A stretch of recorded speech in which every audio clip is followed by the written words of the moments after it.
Saga Egmont présente Les Chroniques de Télès, tome 3, Entre terre et mer, de Gales. Alice.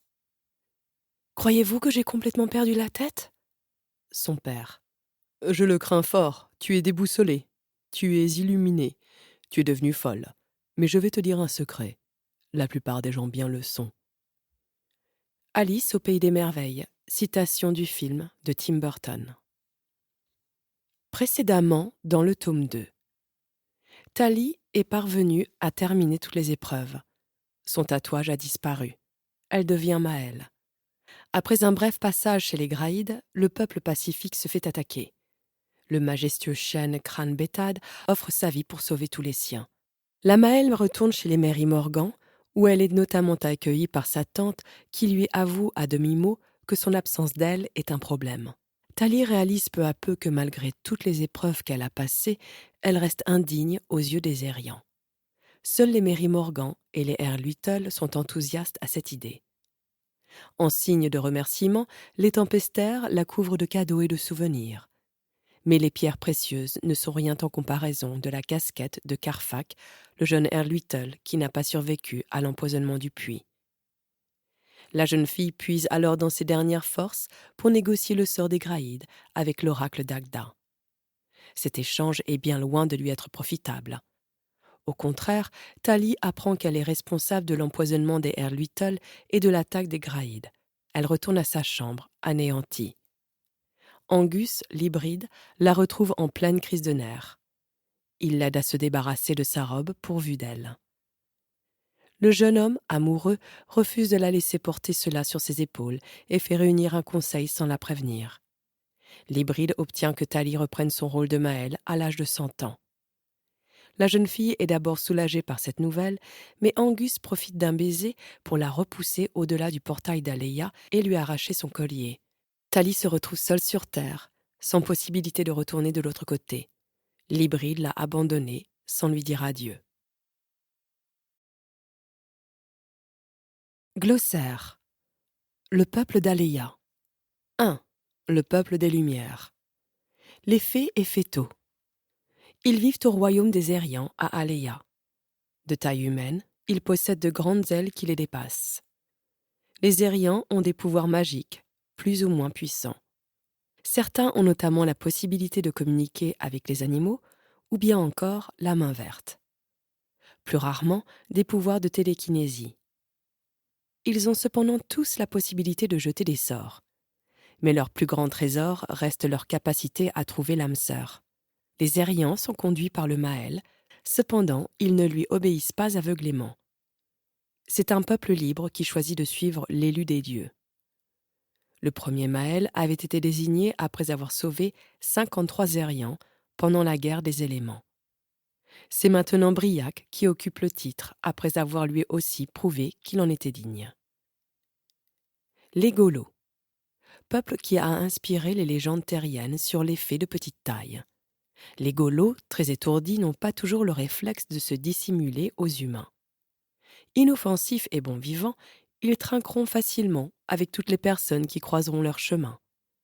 Attention cependant de ne pas les vexer en abordant le sujet délicat de leur hauteur, au risque de se faire attaquer par un essaim d'abeilles ou pire encore. Les Golos peuvent communiquer avec toutes les espèces animales et les diriger sans limite. C'est pourquoi, dans leur cas, il est préférable d'appliquer l'adage suivant : l'ami de mon ami est mon ami. Les Graïdes. S'apparentant au genre féminin, les Graïdes sont plus proches biologiquement du végétal que de l'homme. Elles ne naissent pas, elles éclosent, puis s'épanouissent jusqu'à communier totalement avec le monde de la flore. Pendant leur période de floraison, ces plantes humanoïdes se présentent comme des jeunes femmes aux formes fines, voire athlétiques. Le teint mat et les cheveux hirsutes tels des buissons. Elles n'ont pas de super pouvoir à proprement dit. Leur capacité à communiquer avec les végétaux est une propriété qui leur vient logiquement de leur nature intrinsèque. Comme toutes les plantes, elles ont su s'adapter génétiquement au fur et à mesure de leur évolution dans les différents milieux. Les Mary Morgan. Être à la peau bleue et aux cheveux d'argent. Les Mérimorgans peuvent se déplacer indifféremment sur la terre ou dans l'eau. Ce peuple n'est pas hostile, mais par contre souvent distrait par ses désirs. Sentiment qu'il provoque d'ailleurs dès le premier regard. À l'époque où ils vivaient sur Terre, les Mérimorgans étaient chassés, puis brûlés pour cette raison. On les accusait alors de sorcellerie pour justifier la nécessité de leur mort. Ils ont par la suite choisi de vivre sous l'eau afin de s'éloigner des envieux, mais surtout pour se préserver d'une nouvelle tuerie. Après la mort de Pverus et de son épouse Riphédode, ce sont leurs enfants, des jumeaux nommés Dria et Mored, qui leur ont succédé sur le trône. Les Trilos. Peuple de l'air, les Trilos sont partout et nulle part à la fois. Ils choisissent de se montrer aux yeux des autres en prenant l'apparence la plus appropriée. C'est en utilisant cette capacité qu'ils interviennent parfois dans la vie d'autrui sous forme d'un proche disparu. Les Trilos sont intransigeants en ce qui concerne la justice. Toujours impartiaux, à la limite du déraisonnable, ils ne font pas toujours les meilleurs juges. Ils ne maîtrisent pas l'air, ils sont l'air. 2. Le peuple de l'ombre. Les Kerneks. Créature la plus cruelle du peuple de l'ombre. Elle se constitue par ce qu'elle trouve sur son passage dans les profondeurs de la terre. Fidèle qu'à elle-même, elle n'aspire qu'à provoquer le chaos et la destruction. Les Kerneks tuent en étouffant leurs victimes, mais parfois s'amusent avec elles en créant une ampoule protectrice de boue autour de leur tête pour les déplacer d'un lieu à un autre. Une légende raconte que si une personne se promène un soir sans lune la veille du solstice d'hiver, alors un Kernek emmènera l'imprudent dans une brèche loin sous la terre pour y mourir, tandis que la créature se nourrira de ses cris d'agonie. Les Ergides. Les membres présents sur Aleia sont les descendants des géants arrivés par la mer qui ont combattu Dagda lors de la guerre des éléments. Constitués de roches, ils mesurent plusieurs mètres. Quant à leur poids, ils se comptent en tonnes. Les Ergides sont les créatures les moins animées par des émotions sombres parmi le peuple de l'ombre. Mais c'est justement leur absence de distinction entre le bien et le mal, associée à leur indifférence à la souffrance des autres, qui les rend dangereux. Ils sont redoutables non seulement par leur dimension hors norme, mais également car ils sont dépourvus de système nerveux qui les prive de la sensation de douleur. Les Tannes.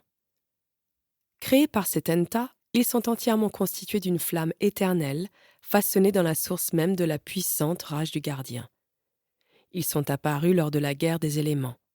Depuis, ces créatures vivent dans la partie sud d'Aleia, là où se trouvent les volcans. Les Tannes collaborent souvent avec les Ergides pour se déplacer et semblent alors former la tête pensante de ce duo destructeur. Ils sont les seuls témoignages restants de la grandeur du gardien du feu. 3. Les autres peuples magiques. Les elfes. Ce sont des êtres fiers et indépendants. Ils ne souhaitent pas se mélanger avec les autres peuples. Les elfes sont reconnaissables à leur teint ivoire, leurs corps élancés et à leurs oreilles en pointe. La communauté résidant à l'est d'Aleia a développé un talent particulier pour la musique. On dit même que celle-ci est magique. L'histoire des elfes reste mystérieuse, surtout depuis qu'ils se sont entièrement coupés du reste du monde. Cette cassure est, paraît-il, liée à un conflit entre le roi actuel, Calion, et un Aérien, mais personne ne sait ce qu'il s'est réellement passé. C'est donc suite à ce triste épisode que les elfes ont décidé de quitter la communauté des Lumières et ne plus prendre part à la vie des autres peuples. Les Erdluitel. Les Erdluitel ont été victimes dans le passé de leurs écarts de conduite. Mais ils ont su surpasser cet événement pour devenir de meilleures personnes. Pas plus haut que de jeunes enfants, ils se caractérisent également par leurs oreilles d'âne et leurs palmes. Les Erdluitel se divisent en deux communautés. L'une vit avec les Ériens, l'autre dans un village à la frontière du territoire des Kerneks. Un seul chef de clan élu par les habitants du village gère l'ensemble des Erdluitel. Deux familles, les Ek et les Ak, s'opposent pour tenir ce rôle. Certains Erdluitel ont la capacité de maîtriser un des éléments, eau, terre, feu, air, ou plus rarement la foudre. Jusqu'à aujourd'hui, un seul d'entre eux a réussi à tous les contrôler. Il se nomme Sortek. Ce don n'est offert qu'aux mâles. Leurs compagnes, les Erdbiberli, n'ont pas de pouvoir, tout comme les jeunes enfants et les plus âgés. Les sirènes. Mi-femme, mi-poisson, elles parcourent les différents mondes sans limite. Les sirènes ont longtemps été accusées d'avoir provoqué la mort de marins, mais il n'en est rien. Bien au contraire, grâce à leur pouvoir de télépathie, elles fuient tout contact avec les hommes. Si un homme pénètre dans l'océan, elles en sont immédiatement alertées. Leur mauvaise réputation a été causée par les Néréides qui, tout comme les nymphes, apparaissent dans les reflets, mais cette fois, lorsqu'elles le font, l'issue est toujours fatale. Personne ne pouvant témoigner de ce crime, ce sont les sirènes qui ont été accusées à tort. Les sirènes se distinguent en 3 catégories: les coquettes, les artistes et les guerrières. Les plus connues pour ces qualités sont les sœurs triplées, descendantes du grand guerrier Neptune, Aglaopé, Telxinoé et Ligéia. Les tritons, leur pendant masculin, se différencient par leur très grande force. Prologue. La sirène avait entendu l'appel de son père dans son esprit. Elle savait que ces mots n'étaient destinés qu'à elle seule.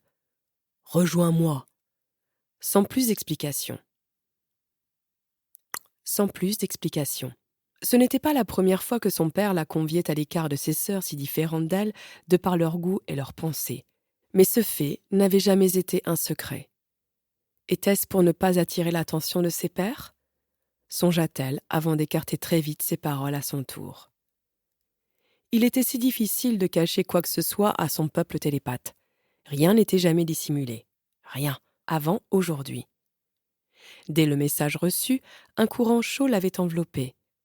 La sirène devinait qu'il la conduirait au lieu de rendez-vous. Alors elle s'était laissée porter, battant sa nageoire émeraude, plus par réflexe que par nécessité. L'océan l'entraînait loin dans les profondeurs, bien plus loin qu'elle n'avait jamais osé s'aventurer jusqu'alors. Mais la créature confiante n'avait pas de crainte, car celui qui la réclamait était bien plus fort que quiconque dans tous les océans réunis. Son père l'attendait. Le dieu de la mer l'attendait. Neptune veillait sur elle. Une lumière chaude et puissante apparut dans une faille rocheuse du fond marin. Elle sentit l'énergie la parcourir. De l'électricité la traversa de part en part. Ses cheveux rouges se hérissèrent sur sa nuque. Des fourmillements engourdirent ses doigts et l'extrémité de sa queue. La vague la relâcha. La sirène connaissait sa destination maintenant. Elle était arrivée. Son père également. Sa longue barbe blanche et ses cheveux couleur de neige ondulaient au gré du courant. Sa queue, bleu saphir, le rendait reconnaissable entre tous. Sans aucune cérémonie, le majestueux Triton trônait sans apparat ni mobilier ou accessoire. Sa prestance suffisait entre toute autre chose. Comme un prolongement de son bras droit, une lance à 3 branches faisait office de main. Autant de l'âme que d'enfant. La sirène avait un profond respect pour son père. Pas seulement à cause de son lien de sang. Non, c'était bien plus fort que cela. Elle admirait le guerrier qu'il était. La sirène posa sa paume blanche, délicate, contre celle libre du Triton. Ainsi, personne ne pourrait intercepter cette conversation muette. Juste elle et lui, pour une fois. « Bonjour père, je suis à votre écoute. Pourquoi m'avoir fait appeler ?» s'empressa-t-elle de demander. « Bonjour, Ligéia, je suis content de te voir dans ces temps troublés, » lui répondit-il d'un ton doux. « Ne m'appelez plus ainsi, je me nomme Saphira maintenant, » s'énerva-t-elle en crispant ses doigts. « Jamais je ne le ferai, tu as un don exceptionnel, et je ne le tairai pas au profit de l'appellation commune que tu t'es choisie. Tu es Ligéia, fille de Neptune et Salacia. Ton cri est ton pouvoir, si puissant que tu peux détruire des villes et des montagnes. Rends-toi compte de ce que représente ton don pour un peuple destiné à vivre dans le silence. Tu es et dois rester la voix de notre peuple, » gronda-t-il. « Oui, père, » céda la jeune sirène. « Je resterai pour vous, Ligéia. »« Bien, mon enfant, c'est bien, » s'apaisa Neptune, rassuré d'avoir été entendu. « Je t'ai demandé pour te confier une mission. »« Laquelle ?» interrogea-t-elle surprise. Il n'était pas coutume que son père délègue les tâches. Le dieu de la mer s'engageait toujours dans toutes les causes, sans exception. Tu sais que je dois protéger tous les mondes. Je suis le protecteur des océans, des côtes et des îles des deux mondes. Je suis intervenu déjà sur Terre dans le passé, bien avant que la civilisation actuelle n'existe. Elle n'était alors qu'à ses prémices, mais désormais des guerres font rage. Des flottes entières embarquent pour mener des quêtes suicidaires. Nos fonds marins regorgent de bateaux et de squelettes de sombres fous. Des êtres magiques veulent profiter de cette détresse pour provoquer encore plus de chaos et de dévastation. Nous ne pouvons pas empêcher les hommes de s'entretuer. Ce sont leurs combats. Mais nous avons le devoir de faire barrière entre eux et les monstres puissants. Comprends-tu ? Oui. Non, je ne saisis pas. Qu'attendez-vous de moi ? De rallier les peuples de la lumière et de sauver les hommes. Le cœur froid de la sirène tomba dans sa poitrine. Elle était fière que son père voie en elle une guerrière comme lui, ce qui ne l'empêchait pas d'être terrifiée de ne pas être à la hauteur. Comment ? Osa-t-elle formuler. Tu feras venir à toi les rois des 6 royaumes, les Aériens, les Golos, les Trilos, les Graïdes, les Mérimorgans et les Elfes. Une fois l'alliance faite, tu les conduiras vers la bataille et à la victoire. Père, pourquoi m'écouterait-il ? Je ne suis que votre fille, c'est votre place. Ils t'écouteront car tu posséderas ça, la rassura-t-il en lui offrant sa lance. Ligeia, n'oublie pas, tu es la voix de notre peuple. La sirène, acquiesçant fièrement, contempla l'objet. L'arme la plus puissante jamais créée, le trident redoutable du dieu de la mer. Chapitre 1. Et tadam ! Les yeux fixés sur une ombre fantomatique, je ne bougeais plus.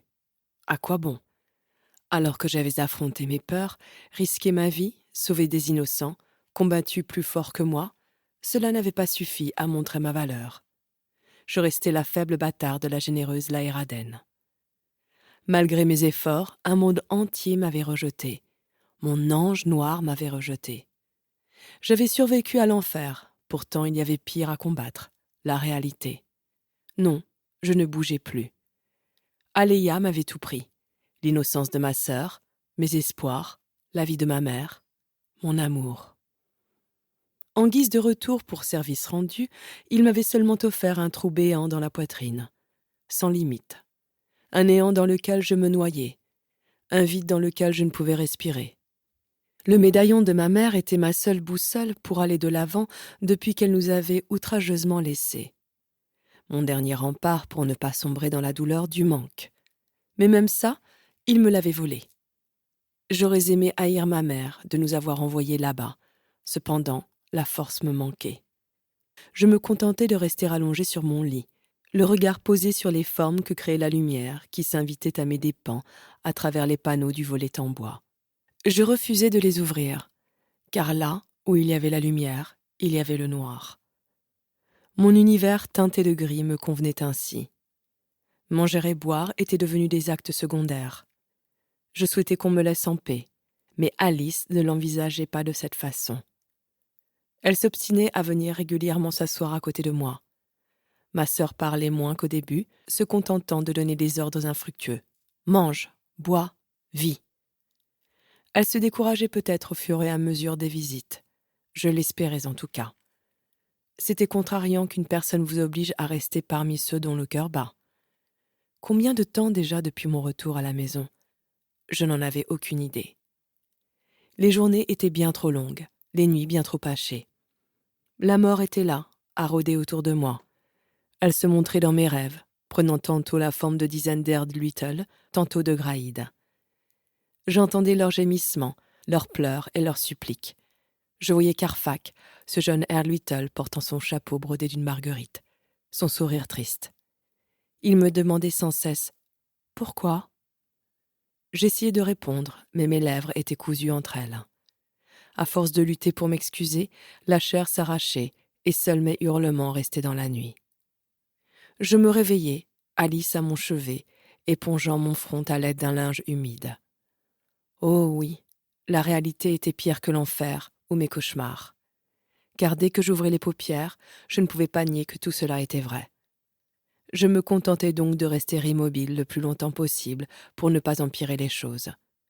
Si je ne bougeais pas, alors je ne ferais plus de mal. Si je ne vivais plus, je ne souffrirais plus. Juste laisser le temps passer. Ne pas bouger. Ne pas agir. Juste ne plus respirer. Un vacarme retentit, le bruit d'une craie sur le tableau, le feu sur mes rétines, le rouge sanglant de mes paupières, le vent glacial qui mordait ma chair et mes os. « Stop, ça suffit.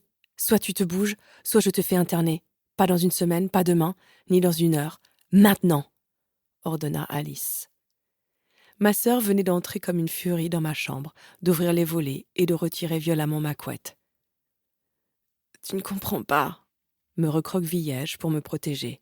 « Alors explique-moi. Si au moins tu parlais, mais non, tu préfères ne rien faire, ne pas te battre. Tu te lamentes égoïstement dans ton coin. Tu me laisses mentir à tout le monde. Je dois expliquer à tes copines que tu n'es pas disponible. Et pourtant, tu sais très bien que je ne peux pas encadrer Caroline avec son air de « je sais tout ». Quant à Cindy, elle est sympa, mais franchement, qu'est-ce que tu fais à continuer de fréquenter des gens si cartésiens ? On a vécu des choses irrationnelles et magiques l'année dernière. Pourtant, tu traînes encore avec des personnes qui sont à 2 doigts de penser que la Terre est plate. Mais tu sais quoi ? Je pourrais faire des efforts si au moins j'étais certaine que leur présence pouvait t'aider à te sortir de là. Je dois aussi mentir à Louane. Je vois bien qu'il se doute que tu es rentrée. À croire qu'il a un radar dédié que pour ta petite personne. Plus d'1 mois à se voir tous les jours et il ne parle que de toi. À se demander si tous tes prétendants te connaissent vraiment pour ne pas se détourner de toi. Pour ma part, je te trouve bien pénible pour mériter autant d'égards. En ce moment, en tout cas. Désolée que mes problèmes te gâchent autant la vie. Je ne t'ai rien demandé pour rappel. Fous-moi la paix, va-t'en. C'est tout ce que je veux. Réagis-je mollement. Ah oui ? Et je fais comment avec papa ? Tu me vois lui expliquer que je t'ai laissé mourir parce que c'était plus simple ? Tu penses que l'on aurait dû faire ça avec maman ? La laisser seule dans son coin, car de toute façon, quitte à être condamnée, autant la laisser crever pour avoir la paix ? Cracha-t-elle, haineuse. Tu es injuste, bredouillai-je en mettant les mains sur mes oreilles pour qu'elle arrête. Je suis injuste parce que ce que tu fais est plus juste peut-être ? Quand tu es revenu ce jour-là, la seule chose que tu as voulu savoir, c'est si j'avais mes bijoux pour que tu puisses retourner régler tes comptes avec eux. Parce que tu t'étais sentie rejetée. Tu t'es demandé comment j'allais supporter ta requête ? Cela t'a-t-il juste effleuré l'esprit que je puisse mal le vivre ? Tu disais tout le temps que tu n'étais pas chez toi là-bas. Pour preuve, on ne peut pas dire que tu te sois donné à fond pour rejoindre ton petit ami pendant tous ces mois. Mais d'un coup, le portail est fermé et cela devient une raison de mourir. À aucun moment tu n'as pensé que moi, j'étais là. Tu sais, ta sœur, celle que tu t'es sentie obligée de sauver l'été dernier, tu m'as arraché à une vie que j'aimais, où j'ai passé 60 ans, 60 longues années. Tu sais combien cela fait de mois ? Je vais te le dire. 720 mois, tu entends ça ? 720 mois. Tu as passé un seul pauvre petit mois à Aléa et tu oublies déjà ta famille. Qui est injuste maintenant ? On t'avait jeté un sort. Comment peux-tu comparer ? La regardai-je pour la première fois depuis une éternité. Justement ! J'étais bien, j'étais heureuse, une famille, des fêtes, une mère, j'avais une mère. Je ne savais pas qui elle était à ce moment-là. C'était juste ma mère. Je suis revenue pour toi. Car la vérité, c'est que j'aurais peut-être pu faire semblant, même sans collier. Je n'étais pas la deuxième. Pas le second choix pour une fois. Et Ted m'avait choisi, moi. Et ne pensait qu'à moi. Mais il fallait que je veille sur toi. Comme me l'a demandé maman, puis papa. Je suis celle qui communique le mieux, ont-ils dit. Pourtant, personne n'a jamais semblé être intéressé par ce que j'avais vraiment à raconter. Alors que toi, insociable comme jamais, il suffit que tu prononces une parole et tout le monde se précipite pour boire ce qui va sortir de ta bouche. Alors non, je ne vais pas me taire aujourd'hui. Non, je ne vais pas te laisser mourir. Mais il est hors de question que je continue à te porter juste parce qu'on m'a missionné pour le faire. Tu ne t'es pas inquiété pour moi l'année dernière. Pour toi, tout était redevenu normal, donc j'étais obligée d'aller bien. Je vais te donner un scoop. Désolée de te décevoir, mais non, cela n'allait pas. Tu m'as ramenée dans un monde qui m'était étranger, fade, sans relief, matériel, sans magie. Tu m'as imposé de devoir vivre une vie banale dans un corps d'adolescente. Non, à aucun moment tu t'es demandé si les limites de ce monde n'allaient pas m'étouffer. Mais tu as gagné avec ton inertie. Maintenant, c'est moi qui n'ai plus envie de respirer le même air que toi. Tu m'as déjà privé de lumière trop longtemps à force de vivre dans ton ombre. Donc il est hors de question que tu me prives en plus d'oxygène. Alice, les mains sur les hanches, me toisait de toute sa hauteur. J'avais reçu ces paroles comme une gifle. La violence était une compagne qui ne me lâchait à aucune de mes respirations. Chacune de mes pensées se tournait vers les tristes souvenirs de ces derniers mots. Toute cette énergie que j'avais dépensée par désespoir de sauver les autres et de me sauver. Je ne m'attendais pas à ce qu'on m'en asperge encore. Ce n'était même plus une gifle à ce stade, mais plutôt un bain d'acide. Ma petite sœur m'avait arraché à la sombre glu de mes pensées. Il était trop tôt pour en faire une analyse. De toute façon, la force me manquait pour le faire intelligemment. Je ne sais pas quoi dire. Me contentai-je d'être honnête. Alors ne dis rien, souffla-t-elle. Ses bras tombèrent le long de son corps. Ses épaules s'affaissèrent. Alice s'installa à côté de moi, le regard doux. Elle semblait apaisée malgré ma piètre réponse. On fait quoi alors ? On guérit du mieux que l'on peut, un jour à la fois, étape par étape. Je regardais ma sœur d'un œil nouveau, comme si une nouvelle chose nous réunissait maintenant. Nous étions des blessés de guerre, une guerre qui ne nous concernait pas. Pourtant, le constat était là. Il fallait réparer les dégâts. Mais surtout, je devais retrouver la place dans le trou béant qu'apparemment j'avais laissé. Mon rôle de grande sœur. Ok, je ne sais pas par quoi commencer. Bégayai-je en m'asseyant à mon tour au bord de mon lit. Une douche. N'hésite pas à faire plusieurs shampoings et à utiliser l'intégralité du flacon de gel douche. Tu sens mauvais. Moi, pendant ce temps-là, je vais changer les draps de ton lit et aérer la pièce. Avec un peu de chance et beaucoup d'assouplissant très parfumé, je ne serai peut-être pas obligée de brûler la nouvelle parure de drap que j'avais choisie pour ta chambre. Je sens mauvais, me vexai-je un peu. Je préférerais embrasser un Kernek plutôt que de m'approcher plus de toi. Là tout de suite. Pinça-t-elle son nez. Ok, j'y vais tout de suite. J'avais épuisé toute l'eau chaude. C'était l'eau glaciale qui m'avait sorti de ma léthargie. Je me repassais en boucle la conversation que je venais d'avoir avec ma sœur. Alice n'était pas heureuse depuis son retour sur Terre. Je mentirais en disant que je ne l'avais pas remarqué. Mais je n'aurais jamais imaginé que c'était à ce point. J'avais mis cela seulement sur le compte de la peine de cœur causée par Angus. Ma petite sœur avait raison. L'idée ne m'avait même pas effleuré que cela puisse être un tout. Juste couverte de mon peignoir. J'arrivais dans ma chambre d'un pas traînant et restais abasourdie sur le seuil. Comment n'avais-je rien vu jusqu'alors ? Suite à notre retour l'été précédent, je m'étais installée dans le bureau de mon père et me contentais donc de déplier le canapé convertible pour dormir. Sauf que cette pièce n'avait absolument plus rien à voir avec le lieu que je connaissais. Au centre, il y avait un grand lit, recouvert d'une parure en coton blanc avec des fleurs turquoises. Les rideaux étaient assortis. À gauche, une commode ancienne en chêne comportait 3 tiroirs. À côté, un portant sur lequel étaient accrochées mes vestes et mes robes. Sur la droite, un bureau sculpté dans le même bois. De l'ancien sanctuaire de mon père, il ne restait que le fauteuil en cuir noir. Et apparemment, je venais d'en récupérer l'usage. Mon regard fut attiré par une fresque sur le mur blanc. Le dessin était identique, au détail près, à celui présent dans mon ancienne chambre qu'occupait désormais seule ma sœur, à l'exception qu'il était lui aussi bleu turquoise, comme les ailes de notre mère. J'approchai ma main tremblante pour en caresser les contours. Ma sœur s'était donné beaucoup de mal pendant mon absence pour réaliser un tel ouvrage. J'ai utilisé un pochoir, intervint-elle derrière moi en réponse à mes pensées. Je me retournai. Ma sœur, le regard triste, un mi-sourire navré sur les lèvres entra dans la pièce, les 2 mains serrant un petit paquet d'enveloppes.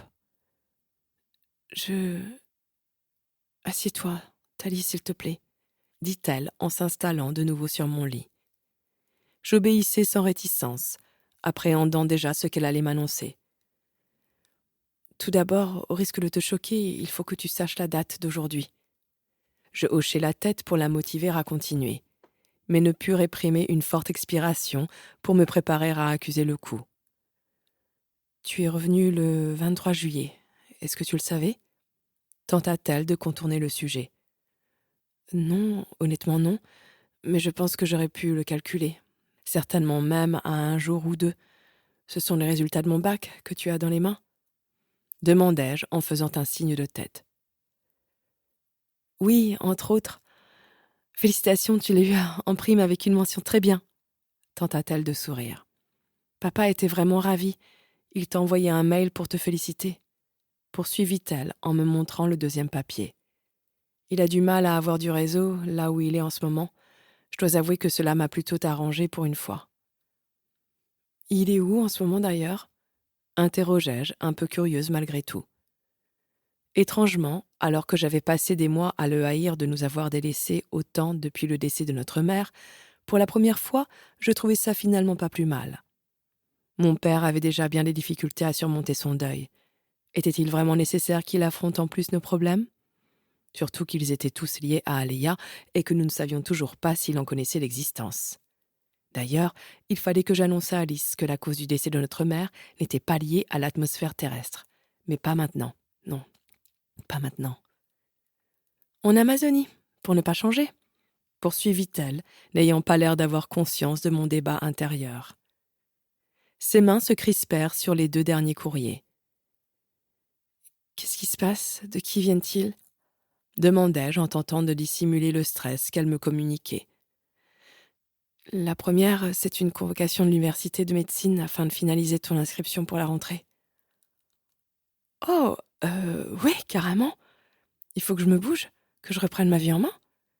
Je fis un signe avec mes poings qui se voulaient dynamiques, mais même moi, je n'étais pas convaincue par ma prestation. C'est quand ? Poursuivis-je pour ne pas perdre plus longtemps la face. Le 4 août, répondit-elle les yeux baissés. Ok, il me reste un peu de jours pour me préparer, mais je serai prête, vraiment, cette fois, me ragaillardis-je à cette annonce. J'avais beau avoir perdu la notion du temps, je me doutais bien que cela faisait une bonne semaine, voire une dizaine de jours, que je me trouvais dans cet état. Je devais assumer maintenant, et comme annoncé, reprendre le chemin que j'avais commencé à tracer depuis 5 ans. Face au silence perturbant de ma sœur, j'enchaînai. Donc, la dernière, elle provient de qui ? Tu veux vraiment mettre du suspense ? La taquinai-je pour désamorcer la situation. De l'université. Sella-t-elle les lèvres aussitôt. Que veulent-ils cette fois ? Il y a des documents à réunir ? Un dossier à préparer ? Une soutenance, quoi ? Dis-moi ! Sentis-je son trouble m'envahir sans en comprendre la raison. C'est ta lettre de refus pour la prochaine rentrée. Nous sommes le 22 août. J'ai essayé de te prévenir, de te bouger, mais rien n'y a fait jusqu'à aujourd'hui. Je les ai appelés. Ils ont refusé de décaler la date. J'ai voulu me présenter à ta place, mais il y avait ta photo sur les documents. Heureusement, je m'en suis rendu compte en voyant le dossier sur le bureau de la secrétaire. Fit-elle une grimace à se souvenir. Si j'avais appelé le médecin pour faire constater ton état, il t'aurait fait hospitaliser de force. Je ne savais pas quoi faire, je suis tellement désolée. J'avalai difficilement le peu de salive qui venait soudainement de disparaître de ma bouche. Ne le sois pas, tu as fait de ton mieux compte tenu des circonstances. Je suis la seule fautive dans cette histoire. Je m'inscrirai de nouveau l'année prochaine. Je ne suis ni la première ni la dernière étudiante à reculer pour mieux sauter. J'ai eu mon bac, on dira que c'est déjà bien. Au moins, je n'aurai pas à subir les foudres de papa à ce sujet.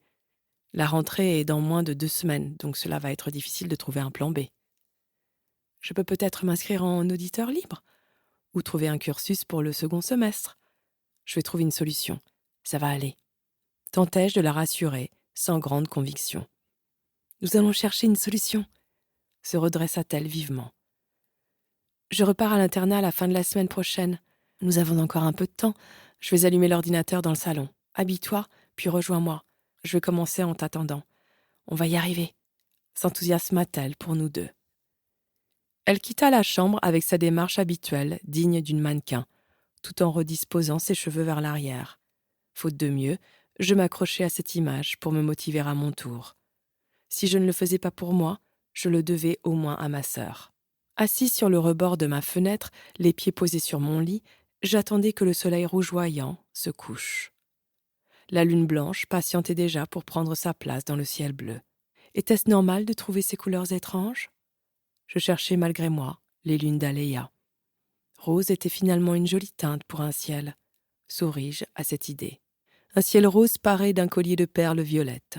C'était ce à quoi ressemblait le monde dont j'étais Maëlle. La première Maëlle. La première également à avoir un titre qui n'avait pas dépassé 72 heures, à Aléa. J'étais aussi la Laéraden et la protégée d'une sirène. Ici, j'étais Télès, une jeune fille au nom bizarre dont personne ne comprenait jamais la signification. Une ex-future étudiante en médecine qui n'avait pas la moindre idée de ce qu'elle allait bien pouvoir faire. Alice s'était acharnée à trouver des solutions. Elle avait passé son après-midi à téléphoner à chaque établissement qui lui semblait approprié, sans attendre mon avis sur le sujet. Ma sœur avait suggéré d'intégrer un établissement privé moyennant finance. Sur le principe, elle n'avait pas tort. Nous avions largement les moyens de le faire, répétait-elle en boucle. Là où je ne la rejoignais pas, c'était sur le sens à donner à tout cela. Maman nous avait toujours appris que l'argent était juste une énergie à faire circuler, indispensable comme le vent pour propulser un bateau, mais que nous ne devions pas oublier que, dépourvue de voile, l'embarcation n'irait jamais nulle part. Je pris les 2 lettres de l'université, puis les déchirai en petits morceaux avant de les déposer dans ma main, que je présentai au vent. Son souffle me caressa la paume et me débarrassa des 2 courriers. Je regardais mon avenir s'en aller en virevoltant. « Trilo, si vous êtes là, donnez-moi en retour une réponse. » chuchotai-je à la brise tiède.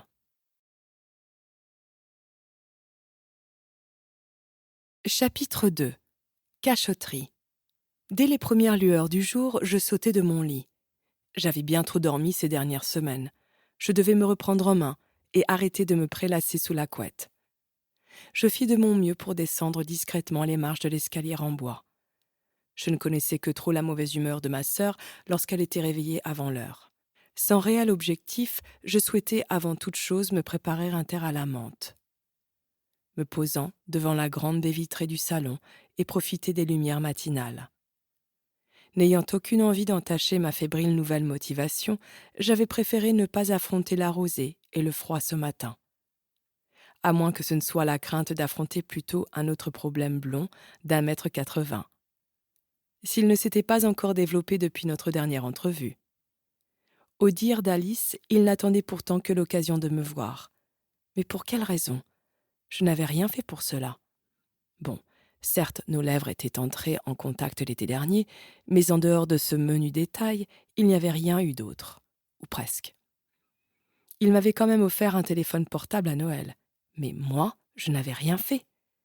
D'ailleurs, j'étais tellement obsédée par l'idée de retrouver Angus pour l'équinoxe d'hiver que je ne lui avais pratiquement pas adressé la parole. Pourtant, ce n'est pas les occasions qui avaient manqué, puisqu'il avait passé son temps à traîner dans notre salon, tandis que j'étais alitée dans ma chambre. Peut-être était-ce un mauvais exemple finalement. En tout cas, je ne l'avais pas encouragé, ni découragé. Je ronchonnais face au manque de coopération de mon esprit. De toute façon, j'aimais Angus, celui-là même qui venait de me quitter en me donnant l'espoir de me retrouver un peu avant ma mort. Quelle belle preuve d'amour, ironisai-je. Oui, j'aimais celui qui m'avait trahi et abandonné. Oh oui, je l'aimais, car une partie de moi ne voulait pas effacer tout ce qu'il avait fait de bon avant qu'il me rejette de cette façon. Mais si je ne le revoyais jamais, je n'allais pas m'accrocher à un si mince espoir et passer à côté de ma vie, si ? Pourquoi m'imposais-je de penser à des choses si complexes dès le matin ? Il m'avait larguée. Voilà, il fallait que je digère la nouvelle et que j'avance. Je le devais bien à ma sœur après s'être occupée de moi pendant plus d'1 mois. Alice, soufflai-je. Ma petite sœur qui avait jusqu'ici tué son mal-être parmi les humains sans pouvoir et qui s'obstinait à vouloir me mettre en couple avec Louane dès que l'occasion se présentait. Alors que pourtant, il était évident que cela lui déplaisait de le faire. Louane. Et voilà, je repensais à lui. Elle est nulle cette journée. Bougonnai-je à haute voix en me servant de l'eau chauffée par la bouilloire. Sur le bar de la cuisine américaine, une pile de journaux locaux trônait. Je pris le premier accessible sans faire attention à la date. D'où provenait-il d'ailleurs ? Peu importait. Cela m'occupera l'esprit et m'évitera de penser à notre voisin. Songeai-je, presque soulagée d'avoir trouvé une distraction. Je m'installai sur la banquette juste en dessous de la grande fenêtre de la cuisine, étirée sur le grand pull gris qui me faisait office de pyjama pour couvrir mes jambes repliées et mon short. Mon épaule gauche appuyée contre la vitre, je regardais au loin notre lac. Le thé chaud me réchauffait. Je me sentais bien et appréciais le moment tout en jetant des coups d'œil distraits au journal. Je m'arrêtais sur quelques gros titres. Le tourisme en Bretagne, illustré par un magnifique coucher de soleil sur le port de plaisance de Brest. La disparition d'un homme d'une quarantaine d'années. Un veilleur de nuit d'un ancien bâtiment désaffecté apparemment. Je levai la tête pour admirer le ciel comme un réflexe. Étrangement, je n'arrivais pas à m'empêcher d'avoir de la compassion pour les familles des personnes disparues. Je ne restais jamais indifférente, m'imaginant dans leur situation, à se morfondre de ne pas savoir. J'espérais sincèrement que l'on retrouve sain et sauf ce monsieur moustachu. Je poursuivis ma lecture et me surpris à lire un article sur des problèmes de canalisation d'eau qui semblaient toucher l'ensemble du département. C'était peut-être pour ça qu'Alice m'avait pressée pour prendre ma douche. Elle craignait peut-être que l'on soit privé d'eau avant que j'aie eu le temps de subir l'étape du grand nettoyage. Pouffai-je, un peu jaune quand même vu la situation, et passai rapidement à une autre page. Une double page de publicité en tout genre. Oh, joie! Ne me défie-je pas de mon ironie. Je regardais donc les petits rectangles vantant les mérites des fleuristes, couvreurs, plombiers. Je devrais peut-être prendre des coordonnées. Tapotai-je ma lèvre de l'index en repensant à ma précédente lecture. Après avoir attrapé un crayon rouge sur le bar, j'entourai les adresses des différents artisans proposés et allai reposer fièrement mon crayon lorsqu'une annonce différente attira mon attention. Un gros encart bleu avec écrit « UPEX », suivi d'un logo en forme de candélabre doré à 3 branches. Il était juste noté « L'université préparatoire aux examens vous accueille sans limite de temps, d'âge ou de diplôme pour vous conduire vers votre avenir. » Un numéro de téléphone clôturait le texte. Eh bien, s'il prépare à tous les examens, cela doit être une sacrée structure quand même, où il y a juste 50 paumés de mon genre qui ont raté l'entretien de leur vie. Commentai-je à haute voix en reposant le journal pour me concentrer de nouveau sur la vue. Oh non, flûte de flûte, mais cette journée est de pire en pire. Mais quelle idée de m'exhiber à la fenêtre aussi, une vraie cruche. Me liquéfiai-je de plus en plus au fur et à mesure que Louane s'approchait. Mon voisin, tout sourire, arrivait à grands pas, sans se douter à l'évidence qu'il était l'incarnation vivante de ma chaise de jardin recouverte de rosée froide. Aucune motivation à l'approcher, situation inconfortable et une furieuse envie d'être ailleurs. Je me figeai dans un sourire sans vie et douloureux, tant le trait était forcé en attendant qu'il arrive enfin à la porte séparant le salon de notre jardin. Lorsqu'il tapa énergiquement sur le bois de la porte, je soufflai un grand coup, autant pour me donner du courage que pour éviter de le faire au moment de lui ouvrir. Je déverrouillai l'accès et pris une dernière grande inspiration. « Bonjour, Louane !» tentai-je de paraître enthousiaste.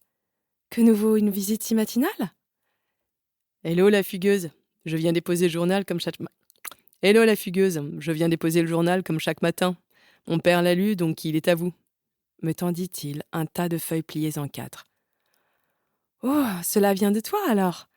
me tournai-je vers la cuisine en repensant à l'immense pile sur le bar. « Merci !» ne sus-je pas quoi répondre d'autre. « Tu viens bien de m'appeler fugueuse ?» m'agaçai-je déjà de son commentaire, les sourcils froncés par la contrariété. « Presque 2 mois d'absence, en abandonnant ta sœur à Ploméliac, alors que toi, tu en as profité pour faire une randonnée en Savoie.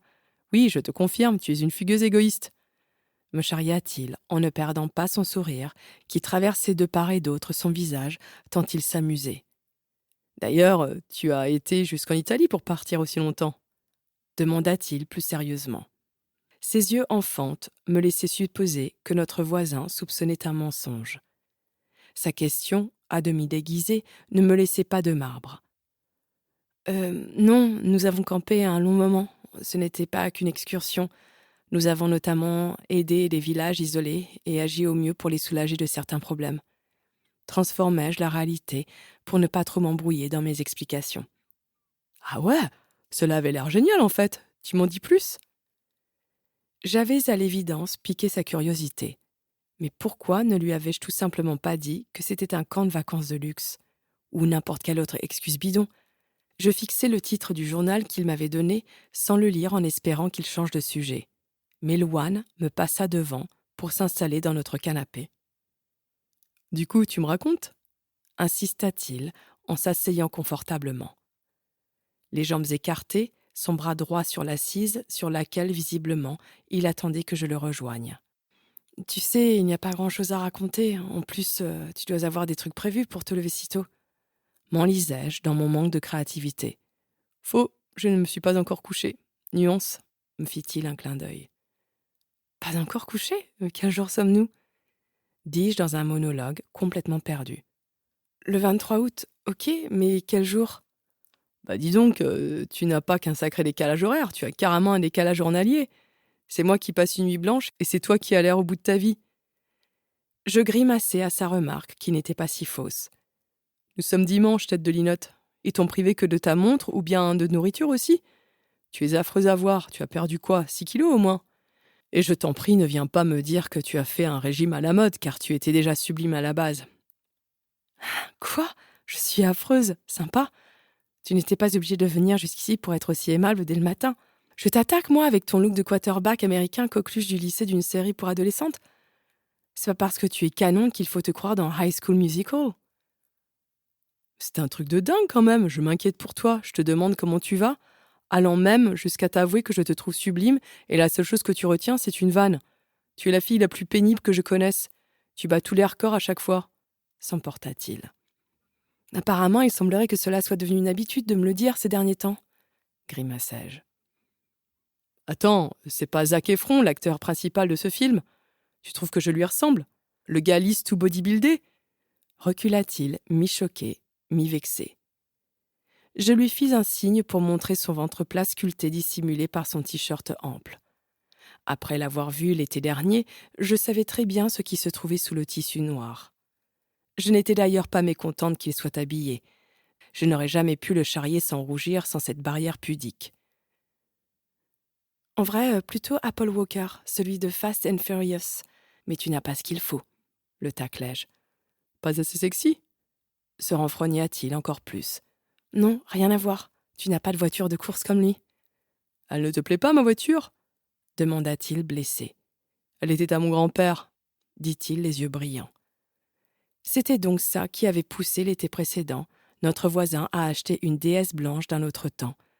Ma blague ne sonnait plus juste du tout. Il fallait que je trouve urgemment un moyen de m'en dépêtrer, sans l'offenser, plus que déjà fait. Laisse-moi finir, et c'est moi que l'on traite de pénible. Donc, je reprends. Toi, tu n'as pas une voiture de sport, elle est historique la tienne, c'est bien plus classe, genre ancien James Bond sexy. Mais c'est vrai que c'est le véhicule qui fait tout, dans ton cas, parce que pour le côté sexy, lui assénai-je un coup de coude dans les côtes. Son éclat de rire fut contagieux, et nous nous retrouvâmes rapidement à nous donner des coups de coussin.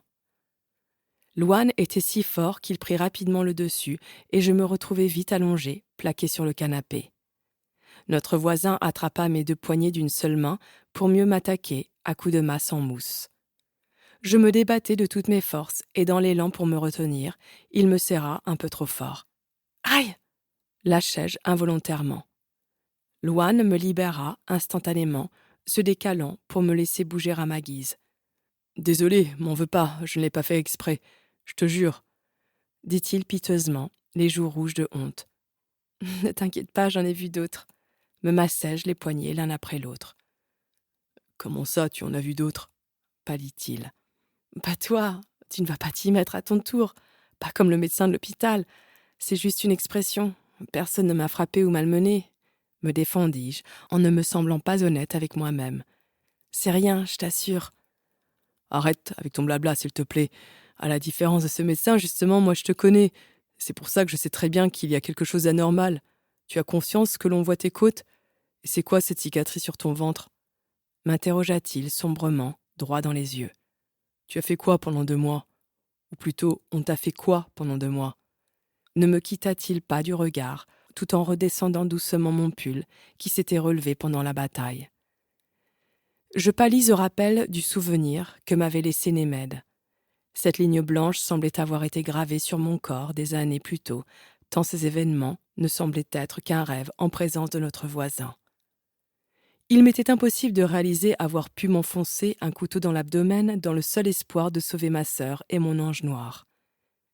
Je n'avais d'ailleurs même pas remarqué jusqu'alors qu'elle m'avait suivi dans le monde réel, ou plutôt, devrais-je dire, au-delà d'Aleya. Louane attendait une réponse. Je ne savais laquelle lui donner, sans lui mentir de nouveau. Être le plus honnête possible, c'est tout ce que je souhaitais à ce moment-là. J'ai fait de mon mieux et aidé comme j'ai pu les autres. Il n'y a rien à dire de plus là-dessus. Me redressai-je complètement en me couvrant de nouveau les jambes. On peut parler d'autre chose, je suis lassée des situations qui se renversent soudainement. On riait bien, non, avant que tu ne casses l'ambiance, souris-je penaude. Le jeune homme me regarda de la tête aux pieds, lentement dans un silence qui ne lui ressemblait pas. Réponds juste à 2 dernières questions. Ensuite, je te laisse tranquille. Ce deal te convient ? Je me contentai de hocher la tête méfiante. Ok, est-ce que cela en valait la peine ? Et est-ce que cela va aller pour toi ? Fronça-t-il le front inquiet. Je ne sais pas si cela en valait la peine, mais c'était nécessaire en tout cas. Quant à moi, ça finira par aller. J'ai la chance d'avoir une petite sœur extraordinaire, dans tous les sens du terme, souris-je. En plus, tu verrais mon voisin, beau gosse, attentionné, athlétique, drôle. Il n'y a qu'un seul hic chez lui. Tentai-je de désamorcer la situation. Ah bon, lequel ? Interrogea le jeune homme immédiatement, le visage encore plus cramoisi que quelques minutes plus tôt. Son petit frère, Louane ! Éclatai-je de rire. Tu es sérieuse, tu parlais d'Emeric ? Blanchit-il, les yeux en soucoupe. Évidemment que j'ai parlé de ton grand frère. Qui d'autre voulais-tu que cela soit ? Ironisai-je en lui tirant la langue. Alors là, Mini-Pouce, la bataille va être sans pitié, lança-t-il en me tapant avec un oreiller en plein dans le ventre. J'avais remarqué qu'il m'avait à peine plus effleuré que la caresse d'une plume, mais je souhaitais le jeu tout comme lui. Des menaces, enfin bon, tu ressembles plus à un nounours en guimauve qu'à Captain America, ajoutai-je en lui donnant un coup de pied dans le genou. Nos rires résonnaient ensemble dans une douce mélodie joyeuse. Cela faisait vraiment du bien. Louane me saisit un poignet dans chaque main. Nos regards se croisèrent. Le temps s'arrêta. Nous ressemblions à 2 statues figées qui ne savaient plus quelle position prendre. J'avais l'impression que quelque chose d'important était en train de se décider. La grande question me traversa l'esprit. Si Louane décidait de m'embrasser, comment devais-je réagir ? Esquiver ? Le repousser ? Ou bien laisser faire et avancer ? Ça va, je ne vous dérange pas ? Vous, par contre, je vous l'annonce sans détour. La prochaine fois que vous me réveillez si tôt un dimanche matin, je vous ferai manger de la mort au rat glissé dans un gâteau de ma confection. Râla brutalement Alice, m'arrachant de mes pensées. Nous sommes désolés, répondîmes-nous en chœur en nous lâchant tout aussi vite. Louane et moi nous affairions dans la cuisine, tandis qu'Alice, simplement habillée d'une nuisette en coton rose, nous toisait, assise sur le tabouret de bar. Ses longs cheveux en arrière, elle se tenait majestueusement droite. « Tu es sûre de ne vouloir que du jus pressé et des toasts ?» demandai-je plus pour constater si elle était encore fâchée que par intérêt pour ses doléances. « Oui, cela ira pour ce matin, » répondit-elle fièrement. Notre voisin s'occupait de presser les oranges en nous jetant des regards un peu inquiets. « Je n'aime pas la pulpe, » précisa-t-elle sans aucune compassion. « Ce que princesse veut, princesse aura, » lui rétorqua-t-il d'un ton charmeur. « Princesse ?» Me redressai-je si vite que je fis sauter le couteau qui me servait à beurrer les tranches de pain. Je fixai à mon tour Alice, l'œil mauvais. Ma petite sœur avait-elle eu la langue trop pendue pendant mon absence ? Devinant mes pensées, Alice me fit un signe négatif rapide de la tête. Face à notre silence suspicieux, notre voisin enchaîna d'un ton enthousiaste. Quitte à être un laquais ce matin, pardonnez-moi de vous donner les titres qui semblent les plus justes à la situation. Mini-Pouce et princesse, non ? Nous fit-il un clin d'œil. Alice éclata de rire, ce qui détendit immédiatement l'atmosphère. D'ailleurs, tu ne devrais pas être couché à cette heure-ci ?» interrogea-t-elle avant de prendre une grande bouchée de sa tartine. « Je devrais, en effet, mais c'était sans compter tomber dans une embuscade dès l'aube, » prononça-t-il avec une pointe de reproche. « Cette fête était bien au moins ?» Profitai-je de l'opportunité pour détourner le sujet. « Une fête ? Tu n'étais pas à ton nouveau travail hier soir ?» demanda ma petite sœur, surprise. « Merci Alice de faire un effort pour t'intéresser à ma vie, » me regarda-t-il les yeux plissés. « J'étais effectivement au travail hier soir, une grosse nuit, mais ma patronne est géniale. Pendant que l'on parle de ce que font les autres, tu as pensé quoi du dernier livre que je t'ai donné ?» poursuivit-il sur un ton beaucoup plus sérieux. Je fixai Alice en attendant qu'elle réponde. Ma sœur se contentait de me fixer avec de grands yeux ronds en hochant la tête. « Thalie, allô, je suis en train de te parler !» insista notre voisin. « Quoi ?» sursautai-je. « Thalie, voyons, Louane a raison, fais un effort enfin. Tu sais bien les livres qu'il m'a fait t'envoyer tout l'été. Tu en as lu 5, mais tu n'as peut-être pas commencé le dernier. Tu as reçu quand d'ailleurs, l'alchimiste ? L'avant-dernier jour de ton excursion ? Le dernier peut-être ? Jeudi, non ?» appuya-t-elle ses paroles d'un geste de la tête pour me faire comprendre qu'il ne serait pas bienvenu de la contredire. Oui, c'est ça, comme tu as dit, jeudi, hochai-je la tête bêtement. En tout cas, je dois reconnaître que je ne m'attendais pas à ce que tu aimes autant des œuvres littéraires de ce type, s'exclama Louane aux anges. Moi non plus, je ne m'y attendais pas du tout même, rétorquai-je sincère, tant cette discussion m'échappait totalement. J'ai vraiment hâte que tu me fasses l'analyse de celui-ci. Ne perdit-il pas son enthousiasme. C'est un must du genre. Ok, m'éteignis-je totalement. Elle a hâte aussi, intervint pour moi Alice. Au fait, Thalie, on poursuit les recherches pour trouver un établissement ? Orienta ma sœur à son tour.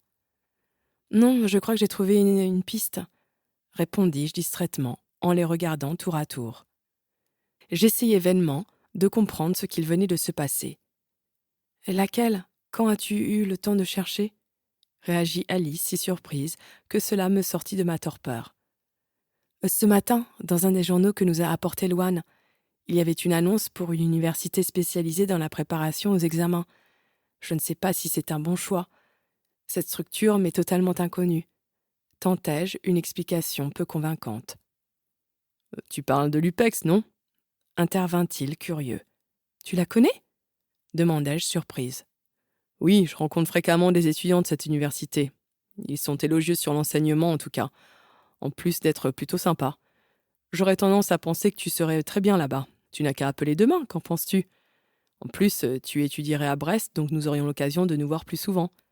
Ma fac est proche de cet établissement. » Me fit-il un sourire qui me mit mal à l'aise. Je ne sais pas. Alice et moi n'avons pas encore terminé nos recherches. Il y a peut-être une autre possibilité à explorer. Thalie, tu appelleras demain. Si ce n'est pas toi qui le fais, ce sera moi. Nous avons déjà ratissé beaucoup de sites internet d'école et tu les as tout écartés.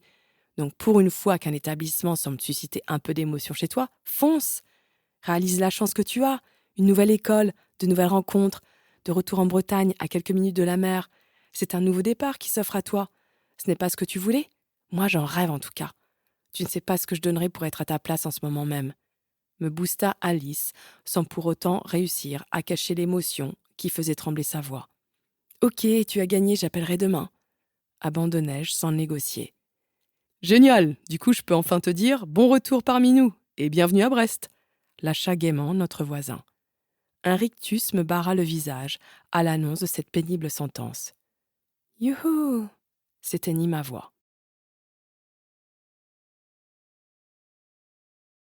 Chapitre 3. Esquive. Notre voisin s'était finalement décidé à prendre congé avant que je ne le chasse moi-même de notre maison. Alice prenait sa douche tandis que je m'étais réfugiée dans ma chambre en attendant mon tour.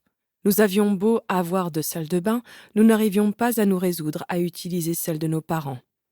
Difficile de dire si c'était par gêne, par pudeur ou par mélancolie. Il n'en restait pas moins que c'était devenu une pièce taboue. Je ne comprenais pas pourquoi j'étais si soudainement embêtée d'aller étudier à Brest. C'était ce que j'avais prévu depuis des années. La faculté de médecine y étant réputée, cela avait donc semblé évident jusqu'ici. Pourtant, l'idée ne paraissait plus aussi réjouissante. Ou plutôt, continuer de vivre à Ploméliac devenait pesant.